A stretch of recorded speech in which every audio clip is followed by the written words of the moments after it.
I can barely see anybody. Can you hear me? I'm slightly nervous, as you can see. Can you see me? So I'm not a very good speaker, but trust me, I'm a very good reporter. I didn't say that, my boss says.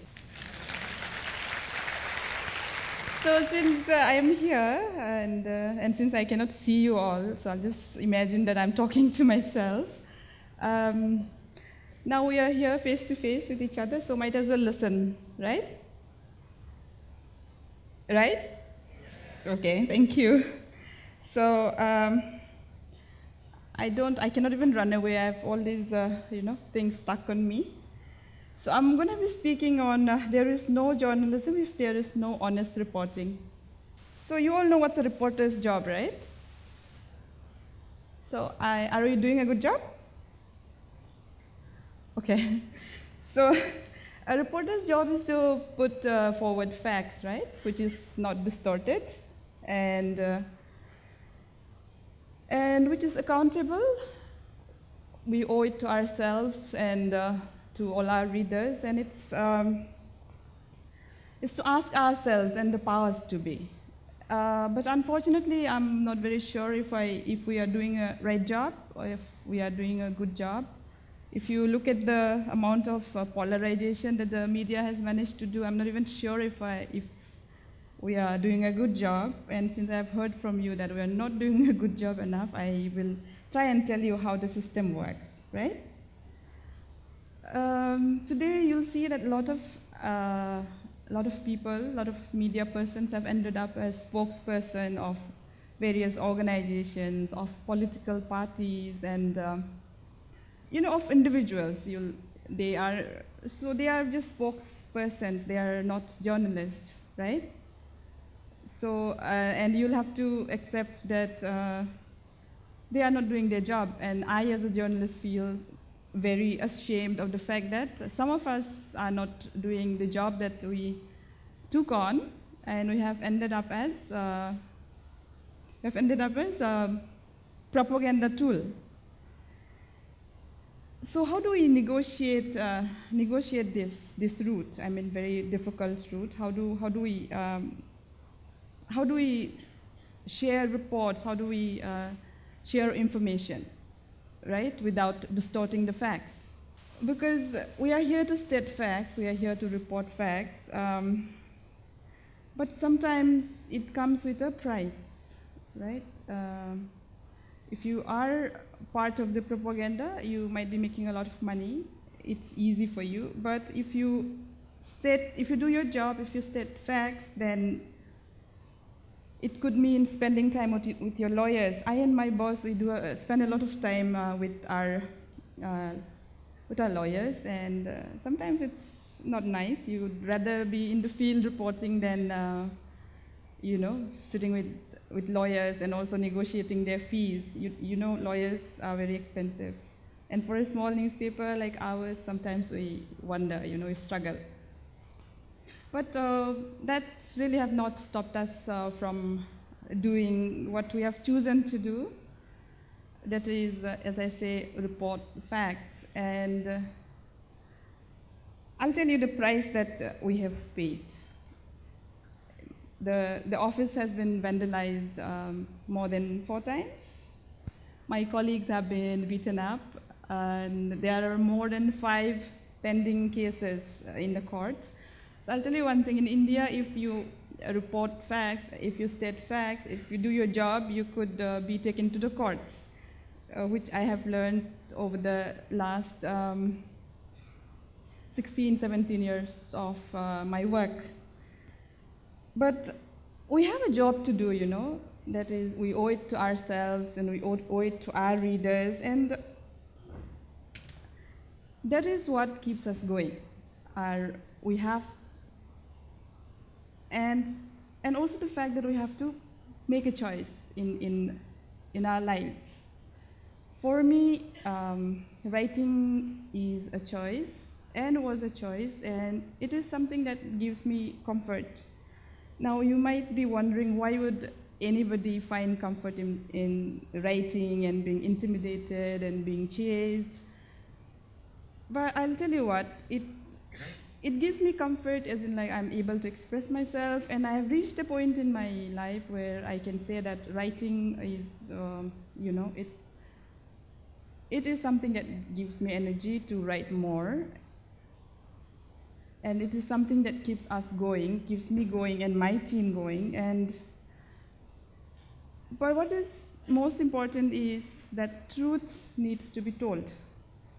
You don't want to hear it, you want to hear it. My job is to put out the truth there. Now, how you interpret that truth is up to you. My job is to report without taking sides, without distorting facts. And it is for you to decide which part of information that you want to use or which part of information you want to discard. Spreading fact is far more important than being intimidated. But anyway, I suffer from physical and mental pain. I live with that, so another intimidating call is not really going to put me down or make me upset. I am used to that. And for me, what is important is to know our priorities, and accordingly we have to make a choice. I have made mine, and so has many other people, many other journalists. It is wrong to say that today it's all about fake news or it's all about propaganda. There are a lot of journalists who are out there working, out there reporting, out there doing things they should do. But it is always not easy, because media, as you know, is like any other industry. It is dependent on advertisements, it is dependent on a lot of other issues. But here comes the ethical part of it, Can you stay honest to your work? If you are not honest to journalism, if you do not stick to certain ethics, it is not journalism. It is, what would we say? Stenography, right? You type whatever is being dictated to you, or you write down whatever is being dictated to you. And if you have to do that job, might as well not do any job, right? Not do it. So that's why I would come back to my, my main topic and say that journalism today is also dependent on your support. What kind of, what are the news that you would listen to? What are the topics that you would choose? What are the debates that you follow? Forget about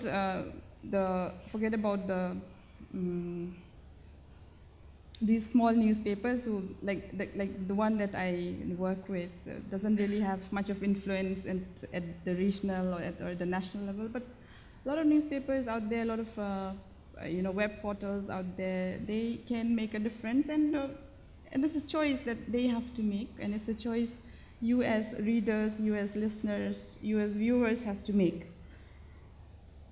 So how do we negotiate that? How do you become part of a media that respects honest journalism? You have to be part of it by picking up the right portals, right websites, and right TV channels.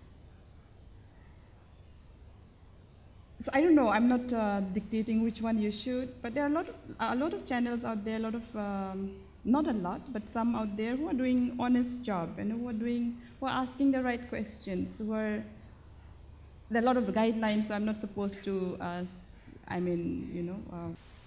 but I'll say that our job as reporters is to not only tell the truth, but also to ask questions, right? Today we've reached a point where we don't know how to ask questions anymore.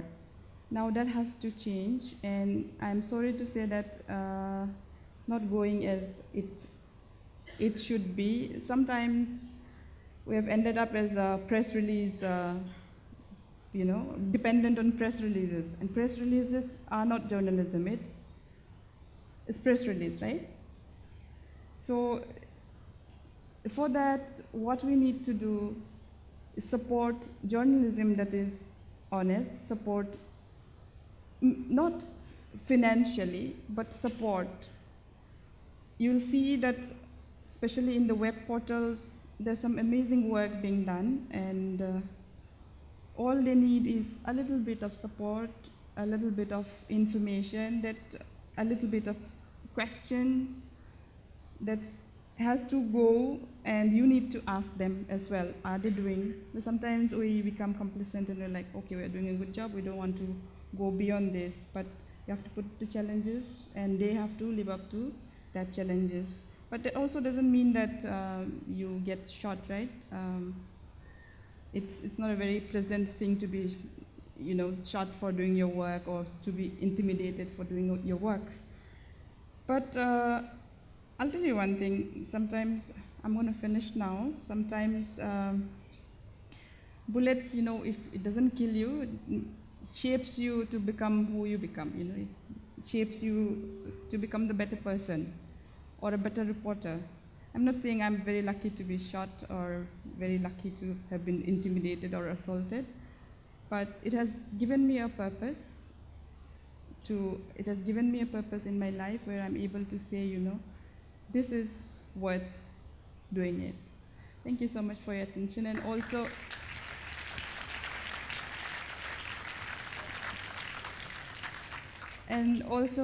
to the team who have done a wonderful job, and the 20, 30 odd people out there who's been really running around and doing a good job. And thank you for inviting me, and to the teachers as well. Thanks much, everybody, for listening.